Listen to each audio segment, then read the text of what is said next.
Hi DS வணக்கம். This is மகா exercise 1.6ல் first ஒன்மா. பின்வரும் சமன்பாடுகளின் தொகுப்பு ஒருங்கமைவு உடையதா என்பதை ஆராய்க. ஒருங்கமைவு உடையதாயின் அவற்றை தீர்க்க.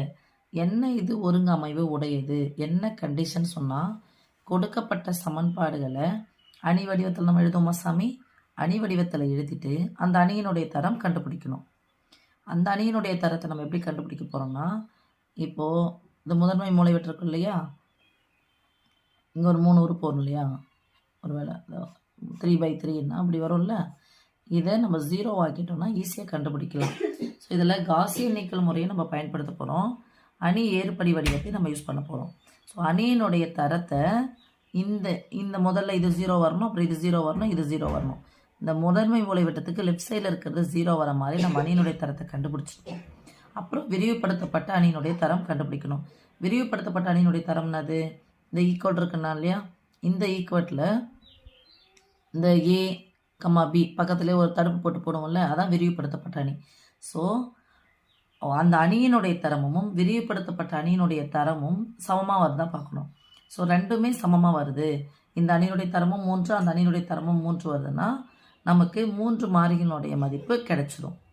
சப்போஸ் அணியினுடைய தரம் இது 3/3ன்னு வச்சுக்கா, ஏன்னா XYZ 3 மாறிகள் இருக்குது.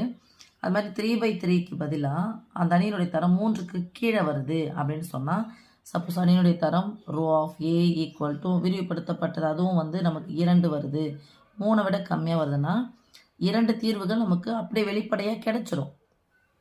ஒரு தீர்வு நமக்கு வெளிப்படைத்தன்மை இல்லாமல் வரும். சில புரியுதா சாமி? இப்போ ரோ ஆஃப் ஏ நமக்கு 3, என்னென்னா ரோ ஆஃப் ஏ அந்த கமா போடுவோம்ல, ஏ கமா பி 3ன்னு கிடைச்சா, ரெண்டுமே சமமாக கிடைச்சுன்னா 3மே வெளிப்படையான தீர்வுகள் கிடைக்கும். ஒருவேளை 2 தீர்வு தான் இருக்குது அப்படின்னு சொன்னால், 2 வருது, அந்த அணியினுடைய தரம் 2 தான் வருதுன்னா 2 வெளிப்படையான தீர்வு வரும், இன்னொன்று வெளிப்படையற்ற தீர்வு வரும். அந்த வெளிப்படையற்ற தீர்வை நம்ம வேற ஒரு நம்பராக எடுக்கணும், வேற ஒரு மாறியை எடுக்கணும். அதை வச்சு அந்த 2 தீர்வை எப்படி எழுத போகிறோம்னு பார்க்க போகிறோம். சப்போஸ் 1 வந்துடுச்சு அப்படின்னு சொன்னால், தனியினுடைய தரம் 1ன்னு வந்துச்சுன்னா ஒரே ஒரு தீர்வு தான் வெளிப்படையாக இருக்கும், மீதி 2 தீர்வுகள் நமக்கு வெளிப்படையற்ற தன்மையோடு இருக்கும். அந்த தீர்வை நம்ம வேற ஒரு மாறியாக எடுக்க போகிறோம். 2 தீர்வையும் வேற ஒரு மாறியாக எடுத்து நம்ம போட போகிறோம். ஓகே சாமி? இதான் சாமி இந்த கணக்கில் இப்போ நம்ம பார்க்க போகிறது 4 கணக்கு கொடுத்துருக்காங்க. ஃபர்ஸ்ட்டில் நம்ம ஒருங்கமை உடையதா ஒருங்கமை மற்றதா, அணியினுடைய தரம் ரோ ஆஃப் ஏவும் ரோ ஆஃப் ஏ கமா பியும் நமக்கு சமமாக வந்துச்சுன்னா ஒருங்கமைவு உடையது. ஓகே, பார்த்துட்டு இப்போ தீர்வுக்கு போகலாம். ஓகே செல்லம்? ஸோ கொடுக்கப்பட்ட அணியை நம்ம என்ன சாமி பண்ண போகிறோம்? கொடுக்கப்பட்ட சமன்பாடுகள் அணி வடிவத்தில் எழுதிக்கலாம். ஒன்றுமே இல்லைன்னா சாமி, ஒரு எக்ஸு ஒரு ஒய், இது ஒரு ஒய், இது ஒரு ஒய், இது ஒரு இசட். ஓகே சாமி? +1 -1 +2, இது +2 +1 +4 +4 -1 +1. நான் என்ன பண்ணுறேன், இதிலையே நான் பியும் எழுதிக்கிறேன். ஒரு தடுப்பு போட்டு எக்ஸு ஒரு தடுப்பு போட்டு இதை எழுதிக்கிறேன், விரிவுபடுத்தப்பட்ட அணியாகவே எழுதிக்கிறேன். ஒன்றா எழுதிட்டா ஈஸியாக முடிஞ்சிடும் எனக்கு வேலை. 2 7 4 +2 +7 +4. இது என்ன சாமி? ஏ அணி ஏ ஒரு தடுப்பு போட்டுனா போட்டோம், பி போட்டோமா, ஈக்குவல் டு.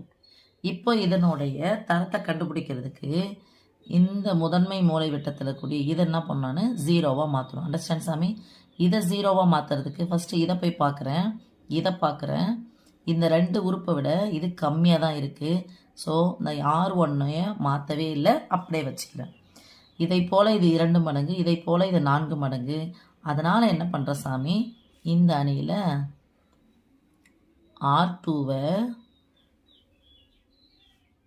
அப்படியே வச்சுக்கிறேன்னா, R1 2ஆல் பெருக்கிறேன், R1 2ஆல் பெருக்கிறேன், 2 × R1. குறிகளுங்க பாரு, +2 இருக்குங்க, -2 போட்டால் தான் நமக்கு 0 ஆகும். குறி என்ன பண்ணுங்க, ப்ளஸ் இருந்துச்சுன்னா மைனஸ், குறியை மாற்றுறேன். R3 என்னவா பண்ணுறேன், R3 அப்படியே தான் வச்சுக்கிறேன் சாமி. புது R3 எப்படி வரப்போகுதுன்னா, இதை போல் இது 4 மடங்கு. அப்போ R1 4ஆல் பெருக்கிறேன், +4ங்க, -4 வந்தால் தான் 0 ஆகும். அப்போ குறியை மாற்றுறேன். ஓகே சாமி? மாற்றி போடலாமா? ஃபஸ்ட்டு ரோவை நான் எதுவும் பண்ணலை, அப்படியே வச்சுக்கிறேன். ஒரு தடுப்பு போட்டுக்கிறேன் சாமி. R2வை நான் அப்படியே இங்கே வச்சுக்கிறேன், சைடில் போட்டுக்கிறேன். 2 1 4 7. R1 தான் 2ஆல் பெருக்கி இதுலேருந்து கழிக்க போகிறேன். R1 2ஆல் பெருக்குங்க. 1 2 2 1 2 -2 2 2 4 2 2 4. இப்போ என்ன பண்ணணும், கழிக்கணும்னா குறியை மாற்றணும். ப்ளஸ்ஸாக இருந்தால் மைனஸ், மைனஸாக இருந்தால் ப்ளஸ், ப்ளஸ்ஸாக இருந்தால் மைனஸ், ப்ளஸ்ஸாக இருந்தால் மைனஸ். 2ல் 2 கழிச்சா 0, +1 +2 சேர்த்தா +3, +4 -4 0. ஒரு மைனஸ் வந்தால் கழிக்கணும், பெருசில் இந்த சின்னதை கழிச்சு பெரிய குடி போட்டால் +3. அடுத்து பாரு சாமி, R3 நான் அப்படியே வச்சுக்கிறேன். 4 -1 +1 +4. R1 4ஆல் பெருக்கிறேன். 1 4 4 1 4 4 2 4 8 2 4 8. குறியை மாற்றிக்கிறேன். ப்ளஸ்ஸாக இருந்தால் மைனஸ், மைனஸாக இருந்தால் ப்ளஸ், ப்ளஸ்ஸாக இருந்தால் மைனஸ், ப்ளஸ்ஸாக இருந்தால் மைனஸ் போட்டுக்கலாம். +4 -4 0. ஒரு மைனஸ் வந்தால் கழிக்கணும், பெரியானது சின்ன கழிச்சு பெரியனுடைய குறிப்பிட்டா +3. ஒரு மைனஸ் வந்தால் கழிக்கணும், பெரியானது சின்ன கழிச்சு பெரியனுடைய குறிப்பிட்டா -7. ஒரு மைனஸ் வந்தால் கழிக்கணும், பெரியானது சின்ன கழிச்சு பெரியனுடைய குறிப்பிட்டா -4. ஓகே சாமி. இப்போ அடுத்தது ஏமா இது சைடில் நான் செஞ்சது யாரும் வச்சாலும் இதில் போட்டுக்கிறேன். ஓகே, இப்போ பாருப்பா, இது 0 இது 0 வந்துச்சு. அடுத்து இது 0 வரணும்ல, இது 0 வரணும். என்ன பண்ணணும், இதுக்கு மேலே இருக்க நம்பரை போய் பார்த்து லெஃப்ட் சைடில் பார்க்கணும். 0 இருக்கா, அப்போ இதுக்கு மேலே போனால் ரெண்டுமே கிழுக்கள் சமமாக இருக்குது. இதுவும் 3, இதுவும் 3. அப்போ இதுலேருந்து இது கழிச்சிட்டா எனக்கு என்ன பண்ணிவிடும் சாமி, இது மாறக்கூடாதுன்னா எதை 0 ஆக்குறோமோ அதுக்கு மேலே ஒரு பார்க்கணும், லெஃப்ட் சைடில் போய் பார்க்கணும். ஓகே, மேலே போய் பார்த்தா நமக்கு கிழக்கல் சமமாக இருக்குது. இதை வந்து கழிச்சா போதும். அப்போ அடுத்த ஸ்டெப்பு R3யை அப்படியே வச்சுக்கிறேன், R2வை கழிக்கிறேன். R1 சேஞ்சஸ் எல்லாம் அப்படியே எழுதிக்கோங்க, தடுப்பு போடுங்க 2. R2 சேஞ்சஸ் எல்லாம் அப்படியே எழுதிக்கோங்க. R3யை மட்டும் நாங்கள் எழுதுகிறேன் 0 3 -7 -4. R2வை அதுக்கு கீழே எழுதுகிறேன் 0 +3 0 +3. இப்போ கழிக்கிறேன். 0னா ஒன்றும் கிடையாது, விட்டுலாம். ப்ளஸ்ஸாக இருந்தால் மைனஸ், ப்ளஸ்ஸாக இருந்தால் மைனஸ், ஒன்றும் இல்லை, ப்ளஸ்ஸாக இருந்தால் மைனஸ். +0 -0 0 0 0 0 தான். +3 -3 0. -7 0 ஒன்றுமே இல்லை, -7. -4 -3 -7. ஓகே சாமி.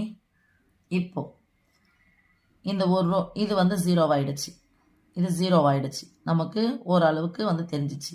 ஆனால் இது முழுசும் இது மட்டும்தான் ஏ, இது நமக்கு பின்னு இங்கே போட்டோம். ஓகே, ஏதாவது எக்ஸினுடைய கீழ் இது, ஒய்யினுடைய கீழ், இசட்னுடைய கீழ் லைனா. ஓகே செல்லம், இது equal to B, equal to தானே, இது ஈக்குவல் டு. இப்போது இது 0 ஆயிடுச்சு. ஓகே, ஆனால் இது ஃபுல்லாக 0 ஆயிருக்கான்னு பார்த்தா ஆகலை. இது ஏவுக்கும் 0 ஆகலை. இதுதான் விரிவுபடுத்தப்பட்ட அணி. இதை நான் ஃபுல்லாக எடுத்தோம்னா இது ஏ பி, ஏ கமா பின்னு சொல்லிட்டு அர்த்தம். ஸோ இது ஃபுல்லாகவே இதுவாகல. அப்போது these implies row of A, அணியின் தரம் row of A equal to, இது ஃபுல்லாக 0 ஆகி இருந்துச்சு அப்படின்னு சொன்னால் இது ஃபுல்லாக விட்டுடணும். இது ஃபுல்லாக 0 ஆகலை. அப்போ இது ஃபுல்லாக 0 ஆகலைன்னா அணியினுடைய தரம் இதையும் சேர்த்துக்கணும். 1 2 3, அணியினுடைய தரம் 3. அப்புறம் ரோ ஆஃப் இதையும் ஃபுல்லாக போய் பார்க்குறோம், இதுவும் 0 ஆகலை. இங்கே அதாவது இது ஃபுல்லாகவே 0 ஆகலைன்னா இது அப்படியே தான் நம்ம எடுத்துக்கணும். முதல் நிரை, இரண்டாவது நிரை, மூன்றாவது நிரை அப்படியே எடுத்துக்கிறோம். ஒரு நிரை ஃபுல்லாக 0 ஆயிடுச்சுன்னா விட்டுடணும். ஓகே சாமி. அப்போ row of AB equal to அதுவும் 3.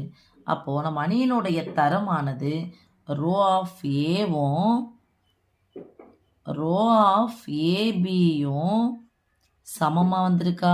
அப்போ சமமாக வந்துருச்சு அப்படின்னு சொன்னால் எத்தனை தீர்வுகள் இருக்குது? வெளிப்படையான தீர்வுகள் 3. தீஸ் இம்ப்ளாய்ஸ் 3 வெளிப்படையான தீர்வுகள் உள்ளன. எத்தனை மாதிரி? எக்ஸ் ஒய் இசட்டுக்கு 3க்கு தனித்தனி தீர்வு இருக்குது. அதுக்கு முன்னாடி சாமி, தீர்வுகளுக்கு போகிறதுக்கு முன்னாடி இதுவும் சமமாச்சுனானது. தேர்ஃபோர் கொடுக்கப்பட்ட தொகுப்பு, கொடுக்கப்பட்ட சமன்பாடுகளின் தொகுப்பு ஒருங்கமைவு உடையது. எழுதணும் சாமி, ஃபுல்லாக எழுதுங்க. ஒருங்கமைவு உடையது. எது? கொடுக்கப்பட்ட சமன்பாடுகளின் தொகுப்பு ஒருங்கமைவு உடையது. எப்போ ஒருங்கமைவு உடையது? A என்ற அணியின் தரமும் விரிவுபடுத்தப்பட்ட அணியின் தரமும் சமமாக இருந்துச்சு அப்படின்னு சொன்னால் ஒருங்கமை உடையது. This implies 3 வெளிப்படையான தீர்வுகள். இங்கே 3னால 3 வெளிப்படையான தீர்வுகள் உள்ளன. அந்த தீர்வை எப்படி நம்ம கண்டுபிடிக்க போகிறோம்? காசியன் முறையில் ஏறுபடி வடிவத்தில் கண்டுபிடிக்க போகிறோம். இது யாருது?